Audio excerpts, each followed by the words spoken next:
représentant auprès de l'OTAN.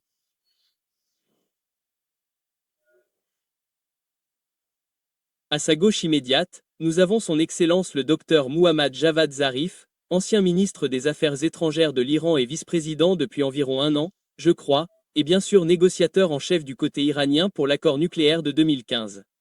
Il est actuellement professeur associé à l'Université de Trent et fondateur du nouveau groupe de réflexion et président appelé Possibility Architect.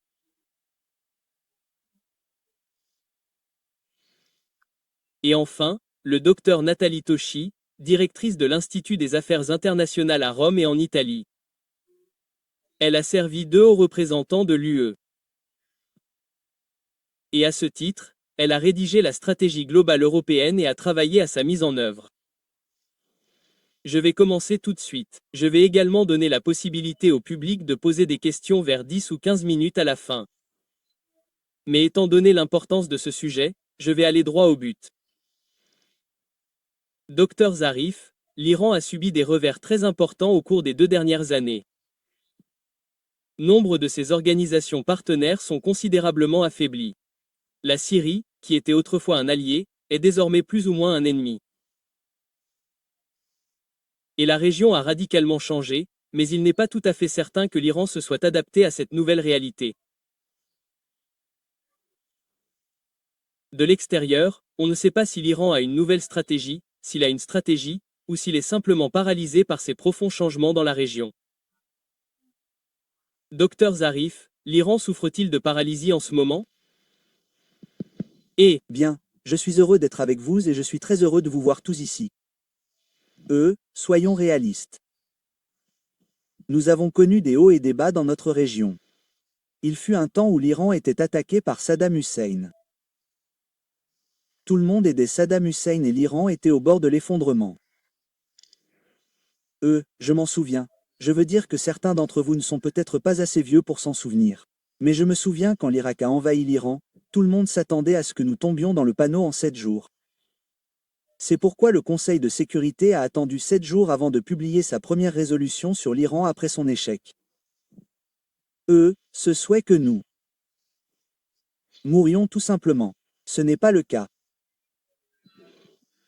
Nous avons eu nos hauts et aujourd'hui n'en est certainement pas un. Mais est-ce que cela reste pareil? Je ne pense pas. L'Iran a traversé des tempêtes pendant près de 7 millénaires. Nous avons été envahis, nous avons été occupés. Mais nous n'avons jamais été perdus. Nous sommes toujours debout et nous continuerons de le faire. 2 puissances nucléaires. N'oublions pas que 2 puissances nucléaires ont attaqué l'Iran sans aucune excuse, ni même aucune justification.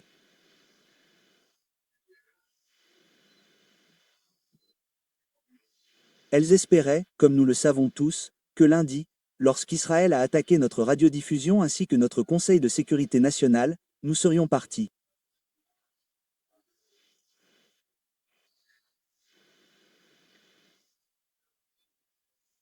Tout le monde s'attendait à ce qu'après les premières minutes de la guerre, où nous avons perdu 17 hauts commandants militaires, nous ne serions pas en mesure de résister. Mais l'Iran a prouvé, et je ne veux pas me vanter, car tuer des gens n'est pas une question de vantardise. Mais nous avons prouvé que nous pouvions infliger de graves dommages à Israël. Nous avons prouvé que l'Iran est le seul pays de la région. Pourquoi parlez-vous d'un pays faible? L'Iran est le seul pays de la région. Lorsque les États-Unis ont voulu nous attaquer, ils ont évacué toutes leurs bases dans la région. Ce n'est pas un signe de faiblesse.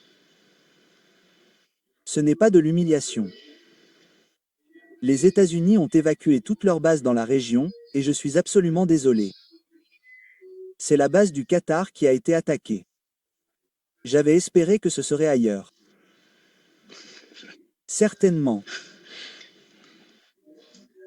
Mais, quoi qu'il en soit, et je suis heureux de ne pas faire partie du gouvernement, donc je peux dire ce que je veux librement, mais le fait est que les États-Unis ont dû évacuer toutes leurs bases. Prenez ça. Je pense que tout le monde doit l'accepter avant de parler d'un Iran faible. Quel autre pays de la région va être attaqué par les États-Unis? Je sais que certains pays de la région ont été attaqués par les États-Unis, y compris une puissance nucléaire. Quand les États-Unis ont-ils dû évacuer leur base avant d'attaquer? L'Iran est donc fort. L'Iran a les capacités et les capacités sont ancrées en Iran. Elles ne sont pas importées. Nous n'importons pas notre sécurité. Nous n'achetons pas notre sécurité. Nous n'importons pas notre énergie nucléaire. Donc, nous le mettrons sur un plateau comme l'ont fait certains de nos amis en Afrique du Nord et le donnerons aux Américains. Il est à nous. Il est donc préférable que tout le monde reconnaisse cela, l'accepte et commence à travailler avec l'Iran. Et je pense que s'il accepte cela, s'il abandonne ce sentiment que j'ai anéanti le programme nucléaire iranien, calmez-vous, marchons ensemble. D'accord, donc, selon vous, d'après votre évaluation, je pense que beaucoup seraient d'accord avec vous, l'Iran n'a pas nécessairement été affaibli à ce point. Mais ma question est plutôt, la stratégie de l'Iran a-t-elle changé? Non. Par rapport aux changements significatifs qui se sont produits? Non. Vous voyez, le problème de l'Iran avec le JCPOA et l'accord nucléaire que j'ai négocié, c'est que la stratégie de l'Iran a changé, passant de la résistance au compromis et c'est pourquoi il a rencontré tant d'opposition en Iran.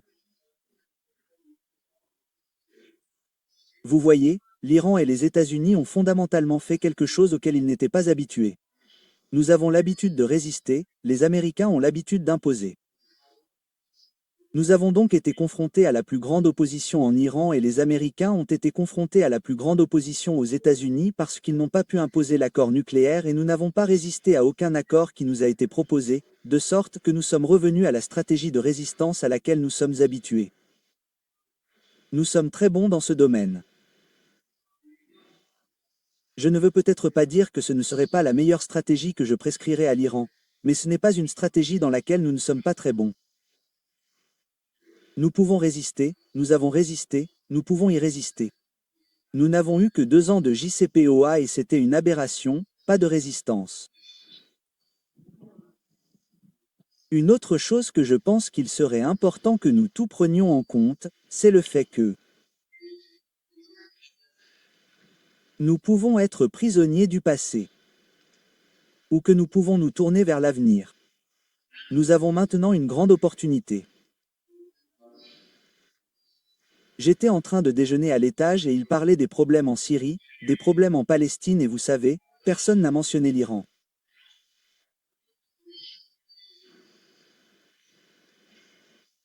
Chaque fois que nous parlions de la Palestine, l'Iran était l'obstacle. Nous parlions de la Syrie, l'Iran était l'obstacle.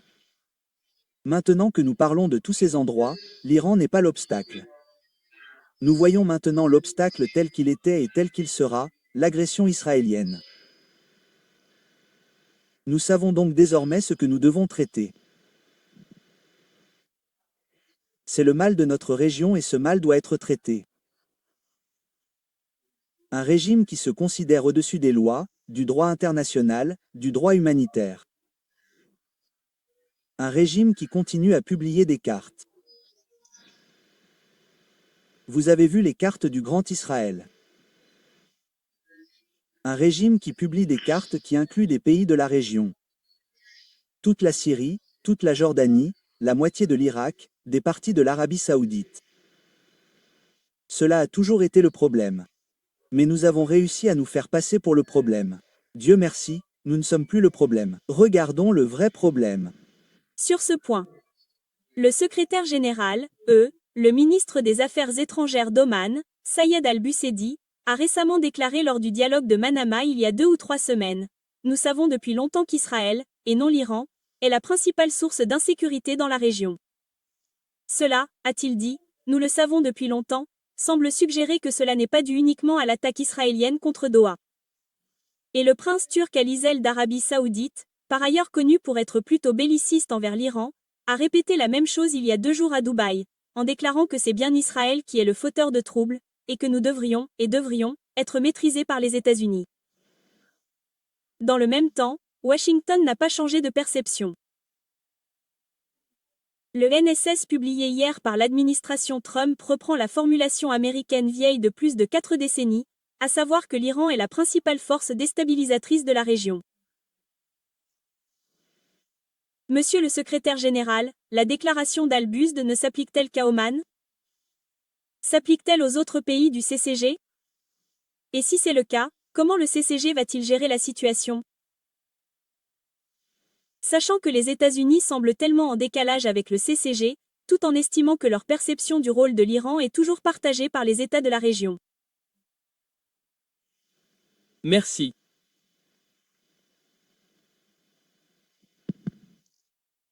Merci beaucoup de m'avoir invité à ce panel avec ces deux grands universitaires. Tout d'abord, je voudrais répondre à Aya Zarif.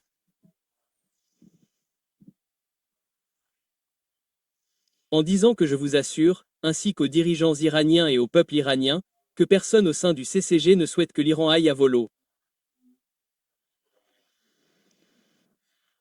Vous devriez donc nommer les personnes qui souhaitent que vous alliez à volo. Donc oui, tout le monde comprend et saisit parfaitement votre point de vue.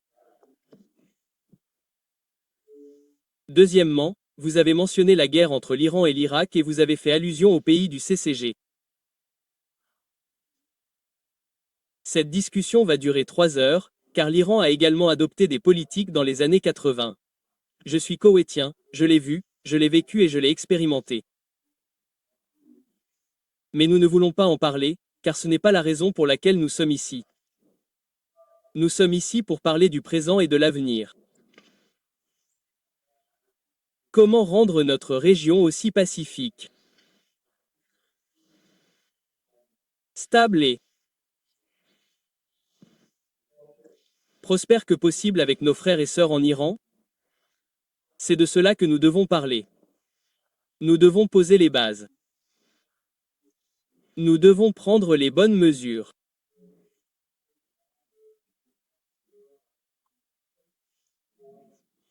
Et agir pour instaurer la confiance, pour pouvoir réellement profiter de ce que nous avons vécu en tant que pays du CCG.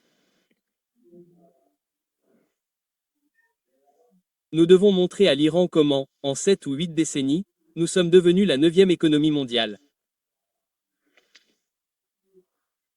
Le 6e pays du CCG, M. Zarif, a un PIB de 2,4 billions en 2024 grâce à une bonne gouvernance, à une excellente gestion et à un excellent leadership. Je suis sûr que l'Iran a la même chose. C'est ce que nous aimerions partager avec l'Iran. Mais il y a des mesures vraiment sérieuses que nous aimerions que nos frères en Iran prennent.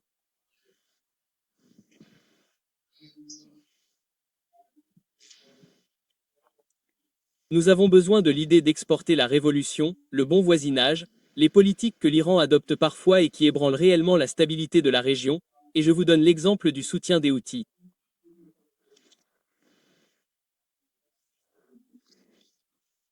La Charte des Nations Unies doit être respectée. Les actes de dialogue, de discussion et de non-ingérence avec les chiites dans les pays du CCG ou dans tout autre pays. Nous avons pris les bonnes mesures envers l'Iran. L'Arabie Saoudite normalisera ses relations avec l'Iran en 2023. Nos frères d'Oman prendront l'initiative de ne pas tenter de négocier entre vous, les États-Unis et les pays du CCG. Nous avons appelé Monsieur Irakien l'année dernière en octobre et nous avons commencé avec lui au DHA à discuter des moyens de faire avancer cette relation. Maintenant, il y a encore plus de discussions et d'idées pour en avoir une deuxième, Inch'Allah, très bientôt. Ce que le CCG attend de l'Iran est simple et fondamental, vraiment très fondamental, comme tout. Voisinage normal. C'est ce que nous aimerions obtenir avec l'Iran. L'Iran est notre voisin, nous sommes leurs voisins. Ils sont l'histoire. Ils sont la culture. Ils sont l'art. Ils sont la musique. L'Iran n'est pas ce que l'on ne voit qu'à la télévision. Je suis allé en Iran quand j'étais jeune, en 1978. J'ai vu l'Europe en Iran. C'est donc ce que nous aimerions partager avec vous. Nous avons tellement à donner à l'Iran. Nous avons tellement à partager avec l'Iran. Nous devons prendre les bonnes mesures. Nous devons être. Nous avons besoin que l'Iran soit notre partenaire commercial numéro 1. Nous avons besoin que l'Iran aille de l'avant. Comme vous l'avez dit, il n'est pas nécessaire de parler de l'histoire. C'est sur le présent et l'avenir que nous devons nous concentrer. Merci. Merci beaucoup, secrétaire général. Je voudrais passer à vous, Nathalie, et aborder tout cela sous l'angle européen. Les relations entre l'UE et l'Iran se sont vraiment détériorées. Et nous constatons que l'Europe était l'acteur qui servait de médiateur entre les États-Unis et l'Iran, remplacé aujourd'hui par les États du CCG. Pour la première fois, les Européens considèrent peut-être l'Iran comme une menace directe en raison de son soutien à la Russie. Les Iraniens sont très contrariés que l'Europe n'ait pas respecté le JCPA de leur point de vue. Et puis, bien sûr, la chancelière allemande a salué l'attaque israélienne contre l'Iran et a déclaré qu'Israël faisait le sale boulot de l'Europe à sa place. Et puis, bien sûr, la décision de retour en arrière ces derniers mois. Quelle est la stratégie de l'Europe vis-à-vis de l'Iran à ce stade, au-delà de l'escalade? Eh bien, je veux dire, cela nécessiterait une réponse en 2 mots, comme s'il n'y en avait pas vraiment. Mais laissez-moi peut-être dire quelque chose. Aussi, en écoutant ce qui a été dit jusqu'à présent, qu'avons-nous appris? Je pense qu'au cours des derniers mois, nous avons appris que, lorsque la diplomatie est unilatérale, ou plutôt bilatérale, disons, on ne peut pas vraiment lui faire confiance, n'est-ce pas? Je veux dire qu'il y avait un processus diplomatique en cours, et cela n'a pas empêché une guerre d'avoir lieu.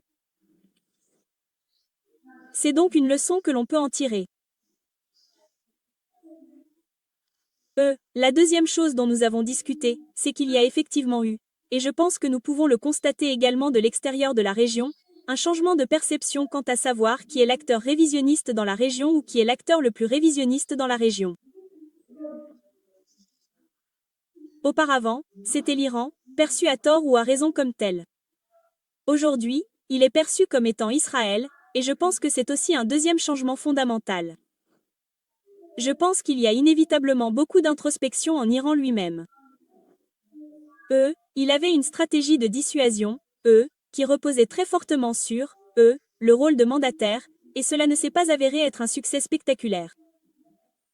Et je pense que, fondamentalement, ces 2 éléments, d'une part, Israël étant perçu comme le principal acteur révisionniste dans la région, et, d'autre part, l'Iran devant inévitablement au moins réévaluer sa propre stratégie de dissuasion, sont, je pense, fondamentalement ce qui amène cette convergence croissante entre l'Iran et le CCG. Maintenant, nous, en tant qu'Européens, quel est le problème ici? Donc, nous étions fondamentalement dans le jeu pendant cette très courte période où les choses allaient différemment de ce qu'elles sont habituellement dans la région. Et il est très clair que nous ne sommes plus dans cette situation aujourd'hui. Je pense que notre problème en tant qu'Européens est que nous avons du mal à avoir 2 pensées en même temps dans notre tête. Une pensée, et c'est tout à fait vrai, c'est que l'Ukraine est notre première priorité en matière de sécurité. C'est existentiel pour l'Europe et je pense que c'est quelque chose que les gens ne comprennent pas suffisamment, pas seulement ici dans la région, mais ailleurs. L'Ukraine est et restera la première et la plus existentielle des priorités de l'Europe. On peut garder cette pensée en tête tout en pensant que nous n'avons pas nécessairement besoin de voir le reste du monde à travers le prisme de la guerre entre la Russie et l'Ukraine. Je pense que cela a été l'erreur fondamentale que nous avons commise dans cette région, tant en termes de nos relations avec l'Iran, mais aussi de la position que nous avons adoptée, par exemple, sur un sujet qui n'est pas le sujet de conversation, à savoir la guerre de Gaza.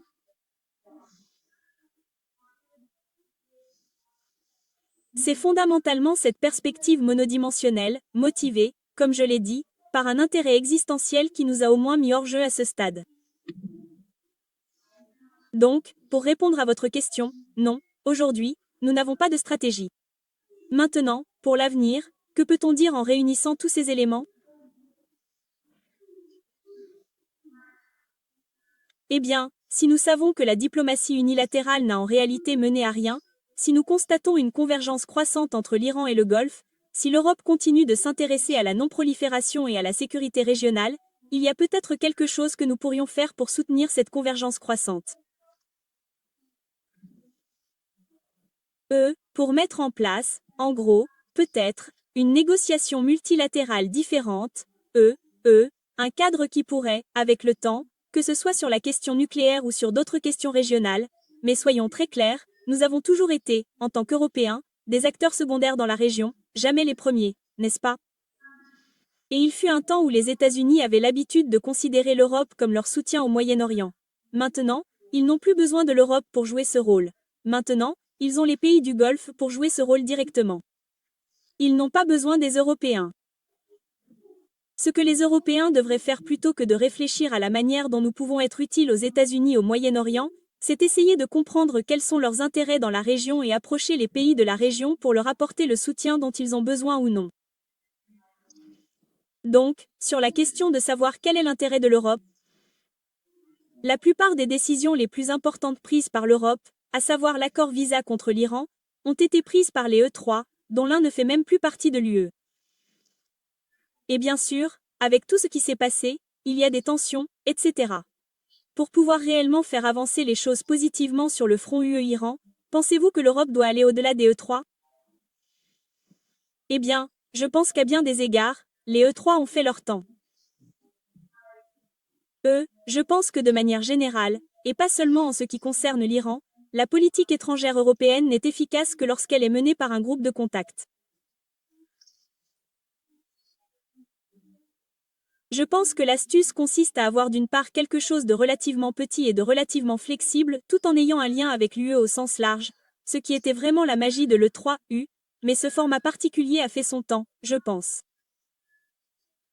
Je pense donc que nous devrions penser en termes de groupe de contact, mais peut-être en envisageant une configuration légèrement reconfigurée. Différents pays européens jouent un rôle, vous savez, l'Espagne par exemple. Je ne veux pas parler de l'Italie. L'Espagne, par exemple, a, je pense, joué un rôle très intéressant au Moyen-Orient, au cours des 2 dernières années. Je pense donc qu'il faut sortir un peu des sentiers battus, oui, des groupes de contact, oui, un lien avec les institutions de l'UE, mais peut-être pas tout à fait comme cela s'est fait dans le passé.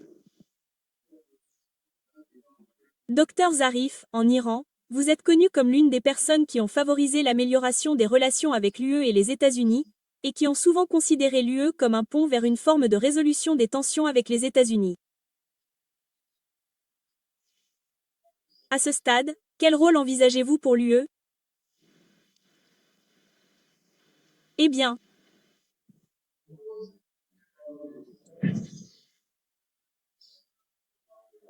Malheureusement et sans le respect qui lui est dû, tout le monde en Iran a perdu confiance en l'Europe, car l'Europe s'est avérée se tirer une balle dans le pied pour plaire aux États-Unis et à l'Europe.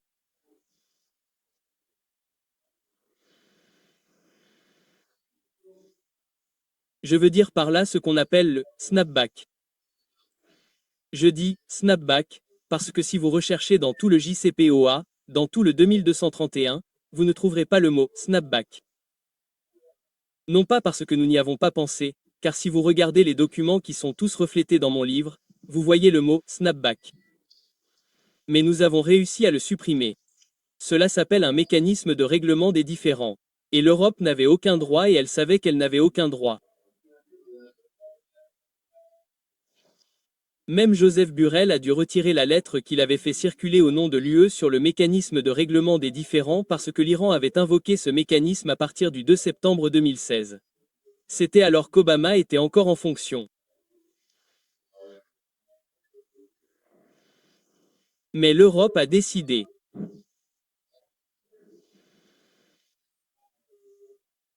de suivre les instructions américaines et d'invoquer l'article 36 du JCPOA.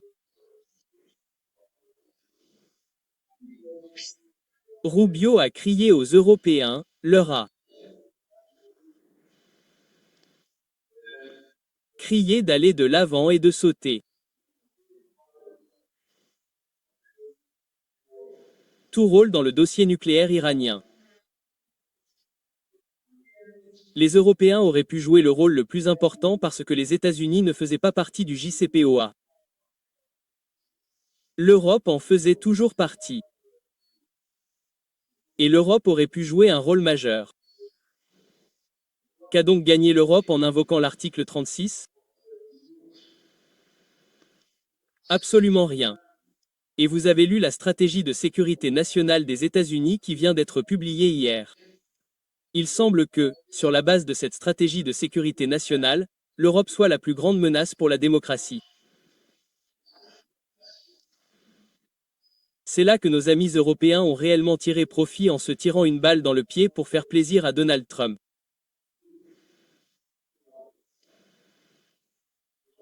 Ma suggestion à l'Europe, et ce n'était pas seulement le cas de Trump. Laissez-moi vous donner un exemple, si vous le permettez. Nous avons signé un accord avec Airbus pour l'achat de 118 avions Airbus en février 2016.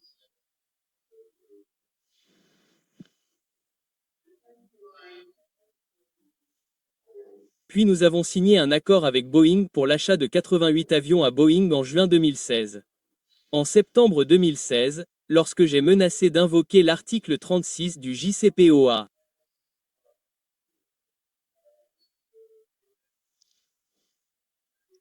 Les Américains, l'administration Obama a accordé des licences, vous savez, pour combien d'avions sur les 118 avions Airbus européens qui ont fait la demande en février, les Américains n'en ont approuvé que 18. Sur les 88 avions Boeing qui ont fait la demande en juin, les Américains en ont approuvé 8080.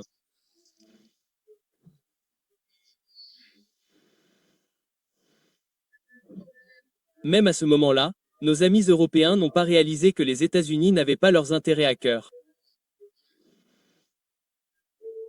Lorsque nous avons négocié le JCPOA, chaque fois que nous avons demandé aux Américains de faire quelque chose, ils ont dit que nous devions aller au Congrès. Nous devions voir si le Congrès serait d'accord. Chaque fois que cela s'est produit sans la présence européenne, chaque fois que nous avons abordé l'intérêt des Européens, les Américains ont déclaré que l'Europe lèverait cette sanction, l'Europe lèverait l'autre sanction. Je pense donc qu'il est bon pour nos amis européens et pour tous ceux qui pensent que les États-Unis soutiendront leurs intérêts de se réveiller et de voir que les États-Unis ne soutiendront que leurs propres intérêts et que pour les Israéliens, il y a d'abord les intérêts d'Israël et non les leurs. Puis-je juste dire quelque chose parce que je pense que Dr Zif a mis le doigt dessus.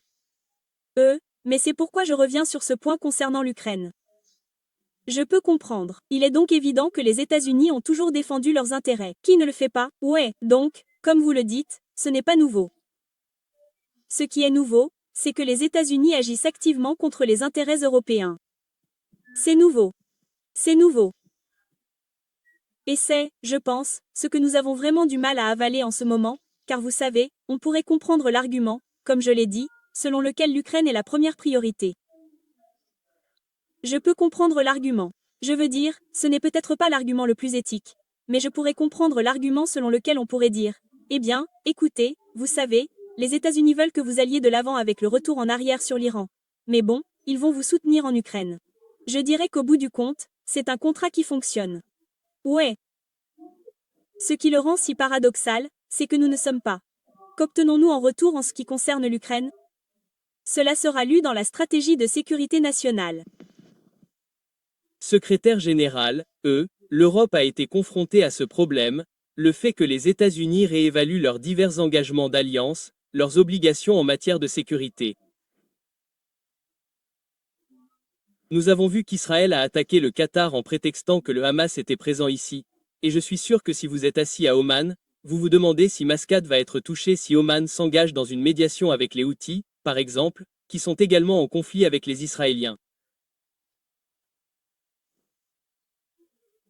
Je suppose donc que du point de vue du CCG, il y a une certaine réévaluation de la manière dont il va désormais structurer sa sécurité étant donné qu'Israël est devenu une menace.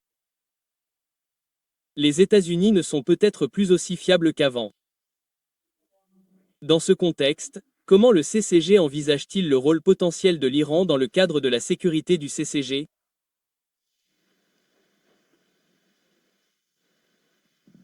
Eh bien,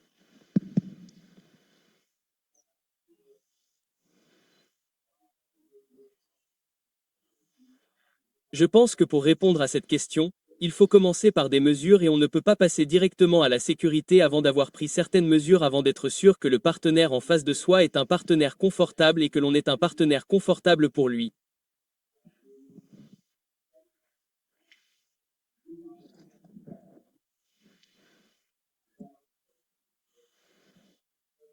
Et il y a certaines mesures que nous devons prendre ensemble afin d'atteindre ce niveau de dialogue, un dialogue de sécurité engagé ou intégré.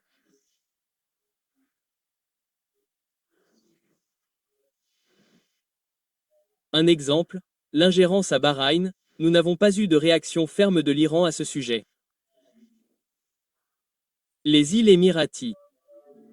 Nous avons une position du CCG. Ce n'est pas une position des Émirats arabes unis, c'est une position du CCG qui demande à l'Iran de lui donner deux options.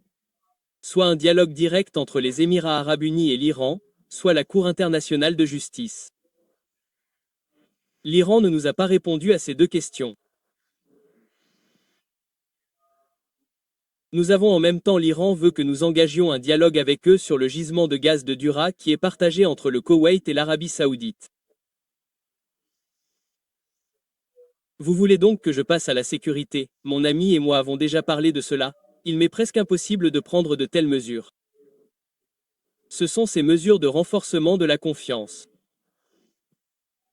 Encore une fois, en ce qui concerne le CCG qui envisage de réévaluer sa sécurité, l'attaque contre le Qatar par les forces d'occupation israéliennes est certainement un signal d'alarme pour tous les pays du CCG. Juste après l'attaque, les dirigeants du CCG ont tenu un sommet extraordinaire et ont ensuite appelé les ministres de la Défense.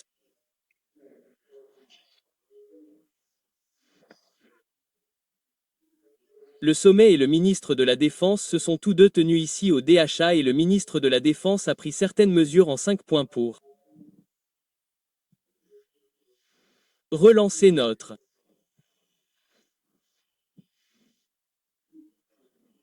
dispositif de sécurité, en réexaminant nos exercices, en examinant d'autres options et l'engagement de la sécurité.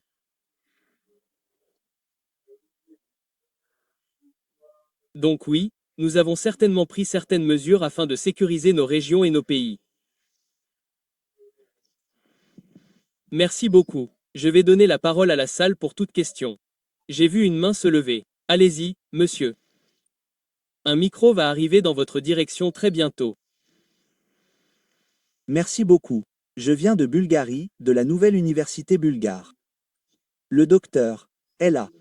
Je couvre la politique étrangère américaine depuis plus de 20 ans.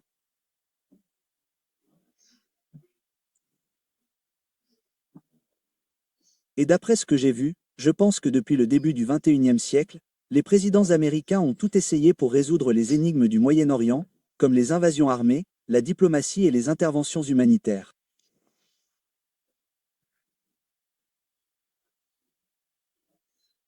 Tout ont échoué. Et si nous pensons que l'Europe n'a pas non plus réussi à comprendre l'Iran pour comprendre ce qu'il fallait faire à son sujet, pensez-vous que Trump a raison sur quelque chose à son sujet? Au moins sur quelque chose.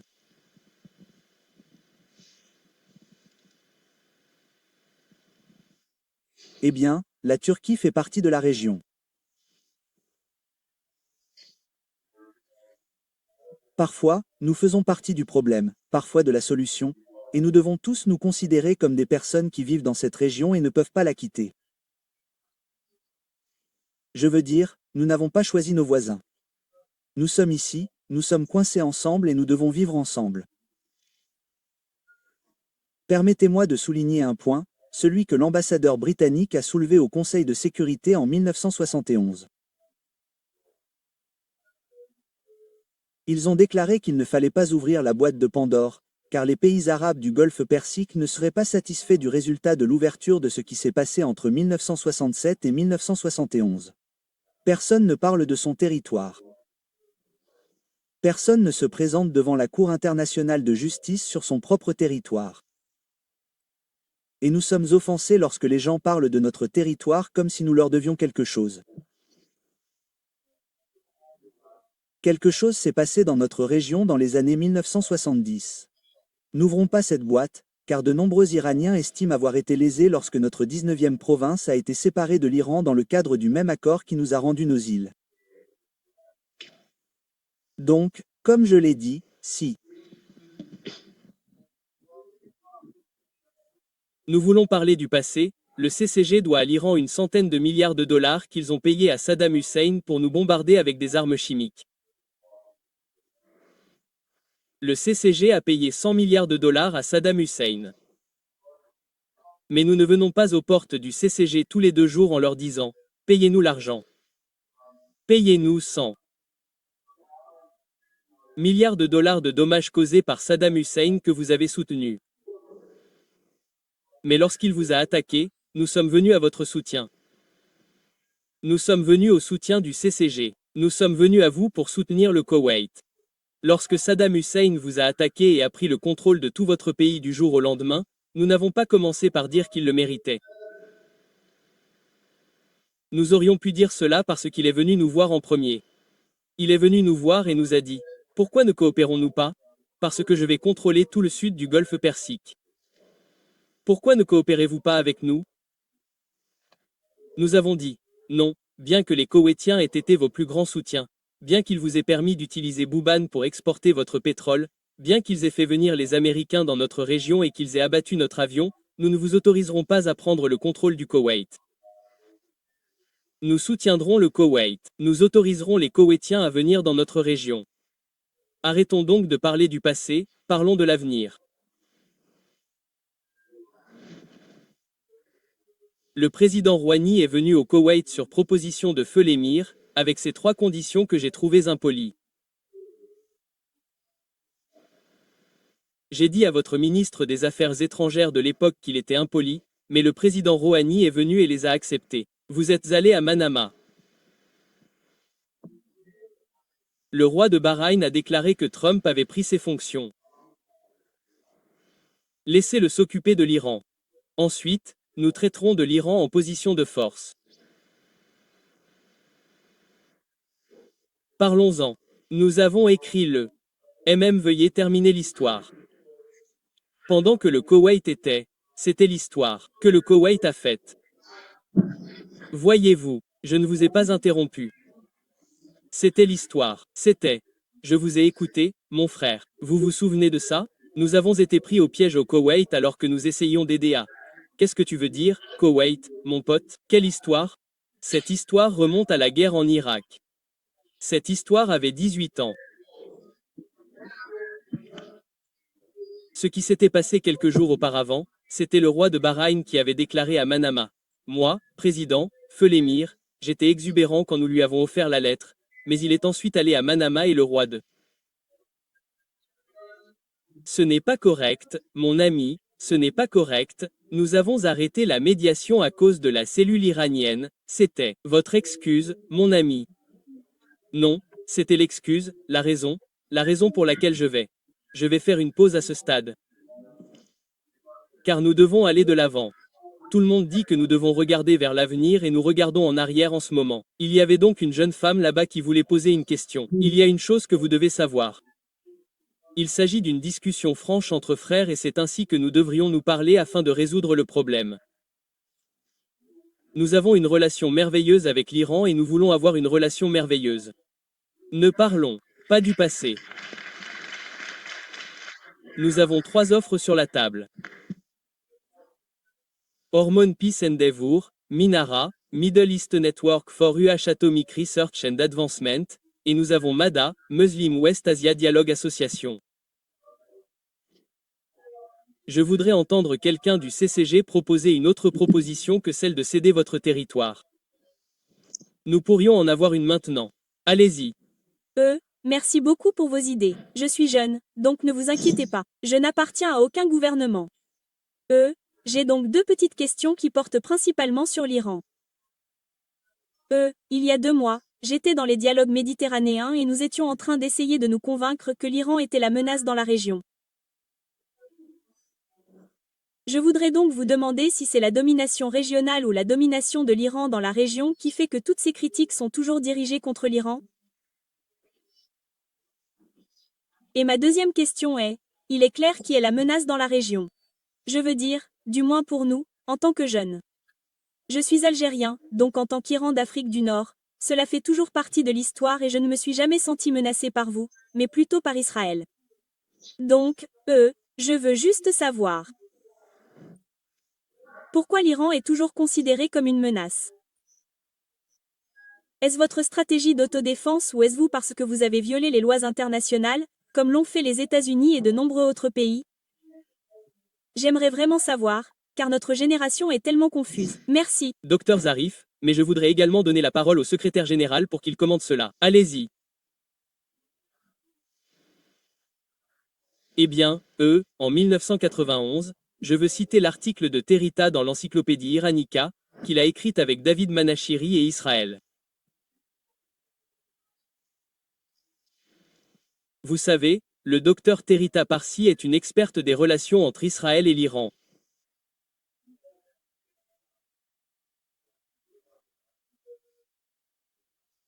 Dans son article sur l'Iran dans l'encyclopédie Iranica, il dit avec David Manashiri, qui est israélien et non partisan de l'Iran, que lorsqu'en 1990, Israël a décidé d'entamer des pourparlers avec les Arabes, les pourparlers de Madrid et d'Oslo, le Premier ministre Rabin a décidé de remplacer l'ennemi afin de convaincre la population israélienne qu'elle devait parler aux Arabes et que cet ennemi était l'Iran.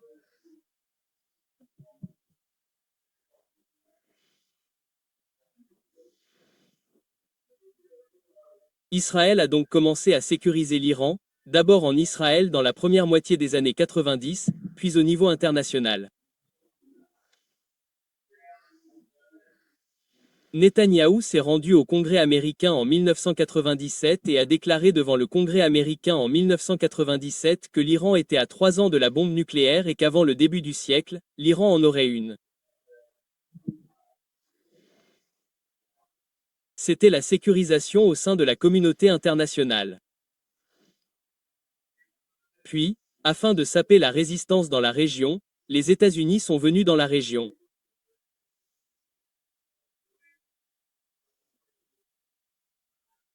La secrétaire d'État Clinton, je crois, et non, c'était Karissa Rice qui a créé la coalition des modérés de la région, dépeignant l'Iran comme l'ennemi au lieu des Israéliens. Maintenant, l'Iran, comme on dit, est ami avec le Hezbollah et s'occupe de sa propre sécurité. Le Hamas et le djihad islamique ont leurs propres problèmes. Pourquoi, comme vous le dites, les problèmes dans la région persistent-ils? Le génocide de Gaza est-il de notre faute? Ou le fait qu'après de nombreuses décennies, Israël élabore un plan pour un grand Moyen-Orient? N'est-il pas temps pour nos amis arabes de se réveiller et de sentir le café? Nous voulons travailler avec les Arabes. Nous avons payé un lourd tribut. Je vous dis qu'aucun de nos soi-disant mandataires n'a tiré un seul coup de feu au cours des 45 dernières années pour faire avancer nos intérêts. Ils se sont battus pour leurs propres intérêts et nous avons payé.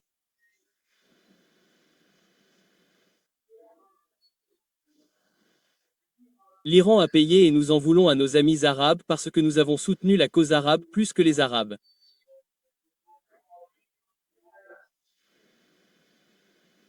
Et nous sommes blâmés. Nous avons soutenu la Palestine plus que n'importe quel pays arabe n'a soutenu la Palestine. Vous savez, je suis sous 2 désignations américaines. Pourquoi? Pourquoi suis-je personnellement sous 2 désignations américaines? Ai-je tué quelqu'un? Non, juste parce que Netanyahou voulait que je sois sous la désignation américaine. Alors, quel arabe est sous la désignation américaine à cause de la demande de Netanyahou? Dites-moi. Pourquoi devons-nous être tenus responsables des problèmes causés par Israël? Nos amis dans la région ont tout à gagner à coopérer avec l'Iran. Nous n'en avons aucune envie. Nous sommes le plus grand pays de la région. Nous n'avons aucune ambition territoriale contre nos amis dans la région. Ils parlent de notre territoire. Nous ne parlons pas du leur. Nous n'avons aucune ambition territoriale contre nos amis dans la région. Nous ne voulons pas d'accès à la haute mer comme le voulait Saddam Hussein. Nous n'avons pas. Je veux dire, tous les pays du CCG ont des différends territoriaux entre eux. Mon ami parle maintenant des champs pétrolifères d'Arrache, qui sont disputés entre l'Iran, l'Arabie Saoudite et le Koweït. Et il dit que c'est une affaire saoudienne-koweïtienne. Pourquoi est-ce une affaire saoudienne-koweïtienne? Parce que vous le dites. C'est parce que le droit international le dit. Non, pas parce que le droit international le dit. À chaque fois, mon ami, à chaque fois.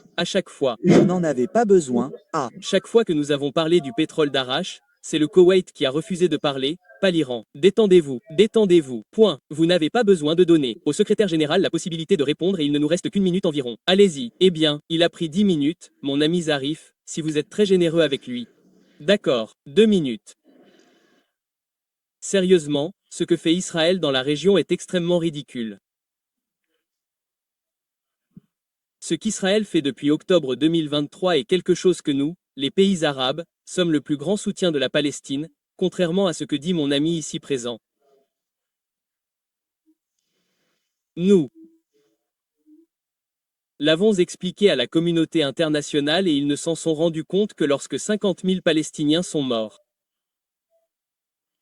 Puis la communauté internationale s'est réveillée et a vu ce qu'Israël a fait au peuple palestinien et à la stabilité de la région. C'est ce que nous avons dit. C'est ce que nous disons. C'est une crise internationale. Ce n'est pas une crise régionale. Nous l'avons vu lorsque le président Trump s'est sérieusement immiscé. Il y a un espoir de parvenir à la stabilité et à un cessez-le-feu continu. Mais sans l'action active du Conseil de sécurité, sans une réelle action, nous n'arriverons pas à ce que nous pouvons faire avec le peuple palestinien. Merci, très bien. Merci beaucoup. Malheureusement, nous n'avons plus de temps, mais comme vous l'avez vu, il y a eu d'énormes progrès dans la région.